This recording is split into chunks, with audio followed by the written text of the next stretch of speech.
अध्याय 15 में दिया है, भूल गया है क्यों इंसान। इसके राइटर हैं हरिवंश राय बच्चन, जिसमें लिखते हैं कि इन भूल गया है क्यों इंसान, सबकी है मिट्टी की काया, सब पर नभ की निर्मल छाया, यहाँ नहीं है कोई आया, ले विशेष वरदान। भूल गया है क्यों इंसान। कवि का कहना है कि इंसान इस बात को भूल जाता है कि जो सबका शरीर है वह मिट्टी का बना हुआ है। काया का मतलब होता है शरीर। सबका शरीर जो है एक प्रकार से मिट्टी का बना हुआ है। यह सब बात जानते हुए भी सबके सब भूल जाते हैं कि इंसान का जो शरीर है वह एक नश्वर शरीर है जो क्षण क्षण में नष्ट होने वाला है, वह सदा के लिए अमर नहीं है। इसलिए इस बात को इंसान भूल जाता है। जिस प्रकार सब पर नभ यानी आकाश की तरह निर्मल छाया पड़ती है, उसी तरह सभी मनुष्य पर भगवान की सब पर एक समान दृष्टि सब पर पड़ती हैं।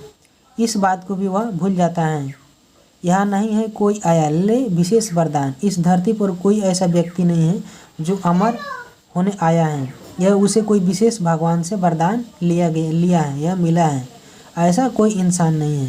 यानी सबके सब जो इस धरती पर धरा पर जो जन्म लेने वाले हैं, सबके सब समय पर वह इस संसार से जाने वाले हैं। इसीलिए कहा गया है कि यह शरीर जो सबका है वह मिट्टी के समान है, यानी एक न एक दिन यह सबका शरीर मिट्टी के समान हो जाएगा। भूल गया है क्यों इंसान, इस बात को इंसान क्यों भूल गया है। फिर आगे समझाया गया है, धरती न मानव उपजाए, मानव ने ही देश बनाए, बहुत देशों में बसी हुई है एक धरा संतान, भूल गया है क्यों इंसान। कवि का आगे कहना है कि धरती ने मानव उपजाए, इसी धरती ने मनुष्य को उपजाए यानी जन्म दिए हैं, और मानव ने ही देश बनाए, इसी धरती ने मनुष्य को जन्म दिया, और मनुष्य ने ही इस धरती को देश बना दिया, यानी इस धरती को विभिन्न देश में यानी विभिन्न भागों में बांट दिया। ठीक है। फिर आगे दिया है कि बहु देशों में बसी हुई है एक धरा संतान। बहु मतलब होता है अनेक, अनेक देशों में जो बसी हुई है, जो इंसान बसा हुआ है, वह सब क्या है, एक ही धारा के संतान है। एक धारा के संतान होते हुए भी इस धरती को मानव ने ही अनंत देशों में बांट दिया है, जबकि इस धरती ने ही मानव को जन्म दिया है। भूल गया है क्यों इंसान, इंसान इस बात को क्यों भूल गया है कि वह एक ही धारा का संतान होते हुए भी इस धारा को बहु देशों यानी अनंत देशों में क्यों बांट दिया है।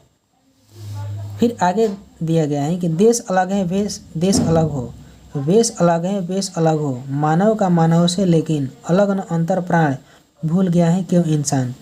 आगे कवि का कहना है कि देश अलग है और वेश अलग है, चाहे देश अलग हो या वेश अलग हो, लेकिन मानव का मानव से लेकिन सबके अंदर जो एक अंतर प्राण है यानी जो जीवात्मा है वो सबके अंदर एक ही है, चाहे वह किसी भी देश में हो या किसी भी राज्य में हो या किसी भी इस धरा पर किसी भी कोने में क्यों ना हो, यानी सबके अंदर जो प्राण है यानी जीवात्मा है वह एक ही ईश्वर से, एक ही भगवान से आता है। इस बात को इंसान क्यों भूल बैठा है। ठीक है। तो यहीं तक यह पंक्ति है, कविता है, जिसका राइटर यहाँ पे लिखा गया हरिवंश राय बच्चन जी हैं। तो आगे देखते हैं, आगे इसमें प्रश्न दिया गया है।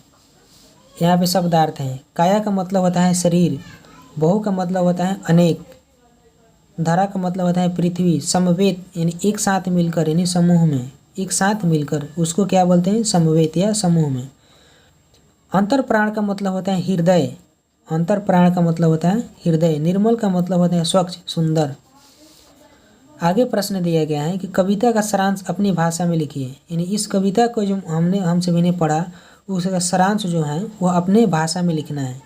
इस कविता से आपको क्या प्रेरणा मिली, क्या सीख मिली, उसको लिखना है। तो चलिए समझते हैं। यहाँ पे हम देखिए, इस कविता का सारांश मैंने यहाँ पे लिखा है, आप देख सकते हैं। इस कविता के कवि हरिवंश राय बच्चन है, जिसका कहना है कि इंसान अपनी कर्तव्यों को क्यों भूल जाता है कि सभी इंसानों का शरीर मिट्टी का बना हुआ है, यह शरीर नश्वान है, कोई यहाँ अमर होने नहीं आया है। ईश्वर सबको इस धरा पर जन्म देता है एवं सब पर आकाश की तरह स्वच्छ छाया बरसती रहती है। इस बात को इंसान क्यों भूल जाता है। कवि का कहना है कि धरती ने ही मनुष्य को जन्म दिया और मनुष्य ने ही इस धरती को विभिन्न रूपों में बांटकर देश बना दिया।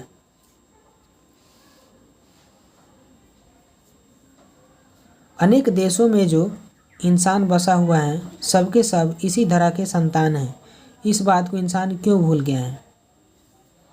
अगले पंक्ति में कवि का कहना है कि माना कि देश अलग अलग हैं, लेकिन उन देशों में रहने वालों की वेशभूषा, खान पान, भाषा सब अलग हैं, लेकिन सभी मानव के अंदर एक ही प्राण, हृदय व आत्मा है। एक ही ईश्वर की ज्योति सबके अंदर समान रूप से विराजमान है। फिर भी इस सच्चाई को इंसान क्यों भूल बैठा है। प्रश्न 2 में दिया गया है कि इस कविता से आपको क्या प्रेरणा मिलती है या क्या सीख मिलती है। तो जो सीख मिलती है यहाँ पे हमने लिखा है कि इस कविता से यही प्रेरणा मिलती है कि संपूर्ण पृथ्वी के मानव एक ही धरती के संतान हैं। भले हमारा निवास अलग अलग देशों में क्यों न हो, हम सबों का जो शरीर है और जो प्राण है वो एक जैसा ही है। इसलिए हर मानव परस्पर एक दूसरे को समान समझे, एक दूसरे को अपना समझे। ठीक है, इस कविता से हमें यही प्रेरणा मिलती है। एक दूसरे से हम राग द्वेष न करें और एक दूसरे को हम अलग ना समझें और एक दूसरे को हम नीच दृष्टि से या ईर्ष्या दृष्टि से ना देखें। ठीक है, मानव परस्पर एक दूसरे को समान समझे। 3 नंबर प्रश्न दिया गया है कि निम्नलिखित पंक्तियों का भाव स्पष्ट कीजिए। देश अलग है, देश अलग हो, वेश अलग है, वेश अलग हो, मानव का मानव से लेकिन अलग अंतर प्राण। फिर ख नंबर में दिया है कि सबकी है मिट्टी की काया, सब पर नभ की निर्मल छाया, यहाँ नहीं है कोई आया, ले विशेष वरदान। इन दोनों पंक्तियों का हमें भाव स्पष्ट करना है, मतलब इन दोनों का हमें हिंदी में इसका अर्थ लिखना है। ठीक है,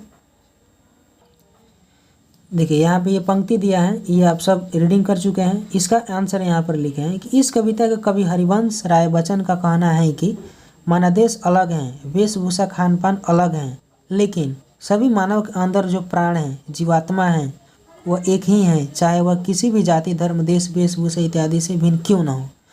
सभी जीव के अंदर जो समस्त जीवों के अंदर जो प्राण है, जीवात्मा है, वह किसी भी जाति, धर्म से, वेशभूषा इत्यादि से भिन्न क्यों न हो। सभी मानव के अंदर एक ही ईश्वर की ज्योति है। ठीक उसी प्रकार सभी मानव एक ही धरती के संतान हैं। फिर आगे पंक्ति दिया गया है, ये पंक्ति इसका यहाँ पे हम भावार्थ लिखे हैं हिंदी में कि इस पंक्ति में कहा गया है कि सभी इंसान का शरीर मिट्टी का ही बना हुआ है, यह शरीर नश्वान है, कोई यहाँ अमर होने नहीं आया है। ईश्वर सबको इस धरा पर जन्म देता है एवं सब पर आकाश की स्वच्छ छाया बरसती रहती है तथा यहाँ धरती पर आने वाला कोई भी मानव कोई विशेष वरदान लेकर नहीं आता है। यानी इस भावार्थ का अर्थ बस इतना ही है कि इस धरती पर कोई भी विशेष मानव जो आता है, चाहे कोई भी हो या वरदान भी प्राप्त करता हो या विशेष वरदान भी लेता हो, वह मृत्यु गति को निश्चित ही प्राप्त होता है। ससमय या देर सवेर वो निश्चित ही इस शरीर से, इस संसार से बाहर अवश्य ही होता है। फिर आगे सवाल दिया है, मनुष्य किस प्रकार दूसरों को अपने से भिन्न समझते हैं। अलग अलग देश, अलग अलग वेश के बावजूद भी हर मनुष्य एक जैसे हैं, कैसे। मनुष्य किस प्रकार एक दूसरे को जो अपने से भिन्न समझता है, यानी अपने से अलग समझता है, उसके बारे में मैंने यहाँ पे लिखा हुआ है। तो आप देख सकते हैं, अपने जाति, धर्म, मान, बड़ाई, ऐश्वर्य एवं धन संपत्ति ही मनुष्य को मनुष्य से अलग कराता है। अपने को दूसरे से श्रेष्ठ व बलवान समझने के कारण ही मनुष्य एक दूसरे से ईर्ष्या करता है या अलग समझता है। यदि हर मानव में जाति, धर्म, मान, बड़ाई इत्यादि से में समता रहे तो वह एक दूसरे से भिन्न नहीं रहेगा और ईर्ष्या भी नहीं करेगा। प्रश्न 5 में दिया गया है कि अलग अलग देश, अलग अलग वेश के बावजूद भी हर मनुष्य एक जैसे हैं, कैसे। तो इसका सही आंसर यहाँ पर लिखे हैं कि अलग अलग देश और अलग अलग वेश के बावजूद भी सभी मानव एक ही धरा के संतान हैं। इस धरती ने मानव को जन्म दिया है और मानव ने इस धरती को विभिन्न देशों में बांट दिया है। जिस प्रकार सब मनुष्य के अंदर एक ही प्राण व हृदय आत्मा है, उसी प्रकार सभी मनुष्य एक ही धरा के संतान हैं। ठीक है, फिर आगे दिया है कि कुछ करने को। इस कविता को समवेत स्वर में अपनी कक्षा में सुनाइए। समवेत का मतलब क्या होता है, समूह में, यानी सभी बच्चों के समूह में एक साथ इस कविता को समूह में यानी सभी बच्चों के एक साथ स्वर में अपनी कक्षा में सुनाइए।